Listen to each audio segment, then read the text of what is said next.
Nós vamos falar agora sobre o depoimento do Mauro Cid, que ainda está acontecendo lá no STF, na primeira turma do STF. Eu acompanhei a primeira parte, nesse momento está havendo um intervalo, eles vão recomeçar daqui a pouco. Já fizeram as perguntas o Alexandre de Moraes e o promotor, o Paulo Gonet. Agora será a parte da defesa fazendo as perguntas, né? Mas já dá para tirar umas conclusões muito impressionantes aqui. O tempo todo o Mauro Cid fala: tinha um monte de gente que vinha me perguntar se ia ter golpe, como é que ia ser o golpe, o que o Bolsonaro ia fazer, quando é que ele ia fazer, não sei o que lá. E ele sempre falava para todo mundo: não vai ter nada. Não vai ter nada porque não encontraram fraude nas urnas. Olha que coisa. Vamos entender esse caso aqui, porque se você pegar as manchetes da mídia tradicional, aqui, ó, Mauro Cid diz que Bolsonaro recebeu, leu e pediu alterações da minuta do golpe. Não é minuta do golpe. Era um documento que eles estavam preparando caso fosse identificada fraude nas urnas. Aqui, ó. Cid confirma tentativa de golpe interrogatório no STF. Presenciei grande parte dos fatos e coisa e tal. Ou seja, eles falam, a imprensa trata coisa como se não, Mauro Cid confirmou tudo. Não, ao contrário, cara, eu estou ouvindo todo o depoimento do Mauro Cid. Em momento algum ele fala isso. O que ele fala é que sim, ele confirmou que a versão que ele deu dos fatos está correta dentro da apresentação da PGR, né? Logo, a primeira pergunta que o Alexandre de Moraes perguntou para ele foi: você leu a denúncia da PGR, o que você acha dos fatos que envolvem você? Ele falou: não, aquele ali está correto, né? Por quê? Porque poderia acontecer da PGR ter interpretado de maneira errada os fatos que ele determinou no depoimento dele, né? Vamos entender esse caso aqui, porque é uma puta sacanagem da imprensa. Ao contrário, o Mauro Cid, todo momento ele deixa claro que tinha um monte de militar que queria, um monte de gente que ligava para ele: não, mas tem que fazer, sei lá o quê, tem que fazer isso, fazer aquilo. E ele falava pro pessoal: olha, não vai ter nada, não vai acontecer nada. Bolsonaro, o PR, decidiu que não vai ter nada. E, ou seja, como é que sustenta essa ideia de golpe depois disso? A imprensa está querendo colocar que não, porque ele falou, que confirmou e não sei o que lá, que ele recebeu, leu e pediu alterações da minuta de golpe. De novo, o que eles estão chamando de minuta de golpe aqui era o decreto que eles estavam planejando caso identificassem fraude nas urnas eletrônicas. O Bolsonaro estava esperando que fosse identificada, só que nunca encontraram. Vamos entender esse caso aqui. Essa notícia foi sugerida por Flavinho do Pneu, Vozes na Minha Cabeça e várias outras pessoas. Obrigado aí ao pessoal que sugeriu notícias lá no nosso site, no visãolibertaria.com. E obrigado a você que está assistindo o nosso vídeo. Se você gosta do nosso conteúdo, por favor, deixe o seu like e se inscreva aqui no canal, né? Pois bem, o depoimento do Mauro Cid aqui, eu estava vendo ao vivo aqui, já está durando mais de 3 horas o depoimento dele. Um depoimento aqui, 2 horas, no total aqui, 2 horas e 40 minutos. 3 horas de depoimento do Mauro Cid nesse momento. Daí o Alexandre de Moraes fez uma pausa agora e depois vai vir a parte da defesa, né? Então até aqui, quem fez perguntas para o Mauro Cid foi primeiro o Alexandre de Moraes, depois o Fux.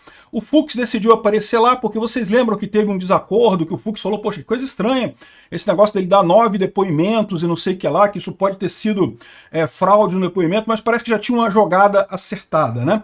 O Mauro Cid disse que os 9 depoimentos foram assim: não, teve uma delação grandona, e aí depois teve outras delações em que pediram para eu esclarecer determinados aspectos daquela delação principal, né? O que eu vejo que aconteceu ali é que, mais uma vez, ameaçaram o Mauro Cid, né? Ó, se você não falar que foi tudo certinho, a gente vai cancelar a sua delação. E aí o Mauro Cid falou: não, tá tudo certinho a minha delação, não teve nada de errado, não. O Fux perguntou isso, né, na delação. Foi tudo certinho? Eles te forçaram alguma coisa? É lógico que ele falou que não. Ele ia falar o quê? Não, me forçaram mesmo. Tá ali, porra, dali ele ia pra cadeia, caramba. Não tem esse negócio, né?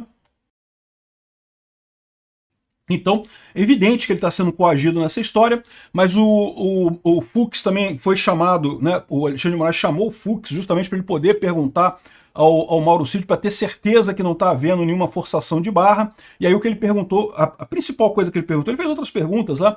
Aliás, dá para ver que o Mauro Cid é um juiz mais experiente que o Alexandre de Moraes, porque o Mauro Cid faz umas perguntas que não tem nada a ver, isso é tática de juiz, tá? Você faz umas perguntas certinho, de acordo com o que está ali, depois você joga umas perguntas assim: você conhece fulano de tal? Não tem nada a ver com nada. Para ver como é que a pessoa reage, né? Se a pessoa tenta emendar, tenta fazer uma coisa para tentar se salvar, é indicação que a pessoa está mentindo. Se ela tenta consertar para encaixar aquilo, né?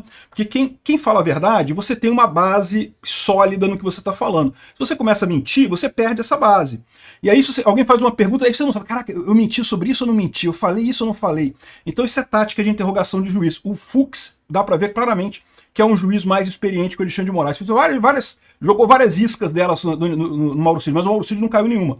Respondeu tudo com certeza, falou, não conheço, não tô sabendo disso não vi isso nada disso aí não. Ou seja, sinal que o Mauro Cid está na rota certa, ele está falando a verdade realmente, né? Então, a principal pergunta do Fux foi essa. Por que teve 9 depoimentos da sua delação premiada, né? E o Mauro Cid falou, não, que teve um depoimento grandão e depois foram pedaços que foram esclarecidos, mais detalhes e não sei o que lá. De novo, ele não quis sacanear, ele não quer perder a delação premiada dele, porque está sendo ameaçado, né? Então meio que ficou por aí mesmo, não teve problema aí. Mas se o Fux, sendo um juiz experiente, ele sabe o que aconteceu ali, né? Não precisa nem explicar isso daí. Se ele vai ter bolas para peitar o Alexandre de Moraes, eu não sei. Mas que o Fux entendeu direitinho o que está acontecendo, entendeu sim, né? Bom, aí vem os jornais dizendo aqui ó, que Mauro Cid diz que Bolsonaro recebeu, leu e pediu alteração na minuta do golpe. Aí uma coisa que você vê durante o depoimento, não tem minuta do golpe. Tem dezenas de documentos que eles estão tratando, um que estava no celular do Cid, outro que foi encontrado no computador da Presidência da República, outro que foi não sei aonde, não sei o que lá. A imprensa, ela pega todos os piores passos de cada um desses documentos e junta num só, como se fosse a minuta do golpe, para vender que tudo tem a ver com um documento só que teria minuta do golpe, coisa e tal. Não tem minuta do golpe. Não tem isso no processo. Dá para ver claramente nas perguntas. Teve vários documentos que, de novo, é o que eu falo para vocês. Haviam pessoas no Brasil que queriam que Bolsonaro desse o golpe? É lógico que tinha, pô. Tinha um monte de gente que tinha por aí querendo o golpe do Bolsonaro. E um monte dessas pessoas mandaram documentos pro Mauro Cid. Aí fala pro capitão aqui, ó, olha esse documento aqui, ó, faz um golpe assim, faz não sei o que lá. O Mauro Cid ignorava tudo isso, evidentemente. Ele falou, não passei nada pro presidente dessas coisas, porque eu era justamente o filtro. Eu sabia que esse pessoal estava só incomodado com o resultado da eleição, não ia passar isso pro Bolsonaro, não ia levar isso para lá. Aí, o que esse documento, essa minuta do golpe, em particular que eles estão falando aqui, é um documento que previu o que eles iriam fazer caso fosse identificada fraude nas urnas. O Bolsonaro achava que tinha fraude nas urnas, então tinha todo um processo lá que eles estavam imaginando. Se comprovar a fraude na urna, e aí que eu falo para vocês, né? Putz, esse pessoal podia assistir Ancapsu, né? Porque olha só, aqui, essa thread que eu fiz aqui, ó, no dia 1º de novembro de 2022. Eu falei exatamente isso aqui nessa thread, aqui em 1º de novembro de 2022. Enfim, aqui ó, ao pessoal que ainda tem dúvida, não sei porque vocês têm dúvida, quem assiste meus vídeos há algum tempo sabe meu posicionamento. Eu não vou apoiar protesto de ruptura institucional, golpe, forças armadas ou o que for. Eu sou libertário, não quero mais uso de violência. Nesse momento, tinha um monte de gente me convidando, vamos pro protesto na frente do quartel e não sei o que lá. Eu falei, não, porra, eu, libertário, na frente de quartel, você tá de sacanagem comigo, né? Aqui, ó, estou me preparando para responder à violência que virá do governo Lula. Estou tão triste quanto vocês pelo resultado das eleições, mas minha visão é que protestar agora é errado por vários motivos, desde por motivos éticos quanto por motivos estratégicos. O motivo ético é óbvio. Golpe irá sempre resultar em mais centralização, mais autoritarismo. Lula será terrível, ninguém duvida, mas a ruptura pode ser pior ainda. Isso é contra o libertarianismo. Eu falei isso várias vezes para outras pessoas. Um golpe, naquele momento, seria muito pior do que o governo Lula. Os motivos estratégicos são 3. Mesmo entre bolsonaristas, apenas uma minoria quer golpe. A esquerda vai usar eleitoralmente essas manifestações. Aí, viu? Usou, né? Lógico que usou. Até hoje, a gente está na esteira do pessoal usando essas manifestações como coisa golpista e coisa e tal. Vai taxar isso de como, olha, nós avisamos que o Bolsonaro era golpista. Caraca, hein? E assim vocês não estão afastando do centro, o que vai dificultar a vida do Bolsonaro em 2026. O que está acontecendo agora. O Bolsonaro está arriscado não participar de 2026 por causa dessa confusão toda que o pessoal arrumou. Todo mundo viu o que aconteceu no Capitólio. Pode ter certeza que aqui vai ser tratado com violência estatal e da mesma forma que lá não vai levar a nada. Olha que coisa, meu amigo. Muitas vozes serão caladas a troco de nada. Mesmo assim sei que corro riscos, mas não vou exagerar meu risco à toa. Exatamente, um monte de censura que teve por aí, um monte de gente que está até presa até hoje por conta disso, né? Não há possibilidade de comprovar fraude na eleição, é o que eu falo para vocês. Eu entendo disso melhor do que vocês. Eu trabalhei minha vida inteira com segurança de informação. Não tem como comprovar fraude em eleição. Se o Bolsonaro tivesse me perguntado, eu teria dito para ele, não adianta buscar fraude em eleição, não tem como. Mesmo que você queira, mesmo que você tenha muita vontade, não tem como. A menos que seja uma coisa muito óbvia, como foi lá na Venezuela. Na Venezuela estava óbvio, porque não tinha nem o boletim de urna para comprovar a coisa. Mas tirando esses casos óbvios, não tem como achar que se teve alguma fraude na urna e coisa, então não tem como comprovar isso. Sigilo e rastreabilidade são objetivos excludentes. Pode ter um monte de gráfico suspeito, mas não vai ter prova cabal. Sem prova cabal, difícil o bolso unificar as Forças Armadas para dar um golpe. Preservem suas energias. Caraca, hein? E aí que tá, foi o que o Mauro disse, o Mauro Cid falou no depoimento dele, exatamente isso. Bolsonaro estava preparando um decreto, de fato, para o caso de acharem o golpe, de acharem a fraude na urna. Não, descobriram a fraude na urna. Só que aí tentaram, não conseguiram chegar a lugar nenhum.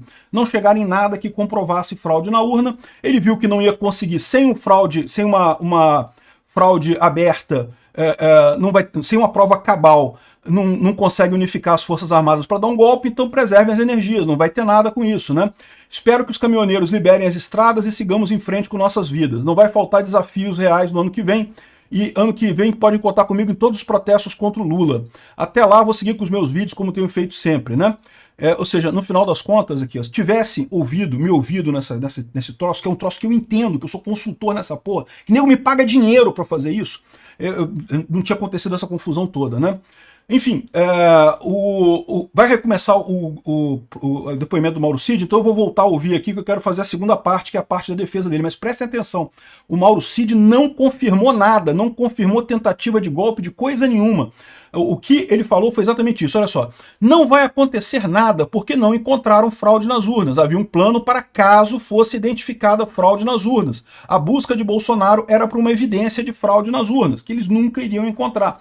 Então, ou seja, essa é a situação aqui, é o depoimento do Mauro Cid. Não caiam nessas manchetes aqui da mídia tradicional, principalmente sobre questão de minuta de golpe. Tem 300 documentos, estão discutindo 300 documentos. Teve um que foi para o WhatsApp, outro que foi encontrado não sei aonde, outro que estava no computador não sei o que lá. O Mauro Cid conhece alguns desses documentos, não conhece os outros. No final das contas, não tem nada disso aqui, né? De novo, isso quer dizer que o Bolsonaro vai ser absolvido no final, que o Mauro Cid vai ser absolvido no final? Deveria, porque não tem evidência nenhuma de nada. Ou seja, o que eles estavam se preparando, o documento que o Bolsonaro alterou, pediu alterações aqui, era o documento caso encontrassem fraude nas urnas. E se encontrasse fraude nas urnas, ele tinha que fazer alguma coisa mesmo. Mas não iriam encontrar nunca, né? Então, ou seja, está mais do que claro que não teve tentativa de golpe nenhuma nessa história, principalmente partindo de Bolsonaro. Se tinham outras pessoas articulando outras coisas, aí não dá para saber, né? Vou continuar acompanhando o depoimento do Mauro Cid e depois vou acompanhar o depoimento do Bolsonaro também, pra gente fazer um vídeo sobre isso, resumindo para vocês, porque são 3 horas de depoimento, cara, é depoimento pra caralho, é coisa pra cacete que eles falam aqui.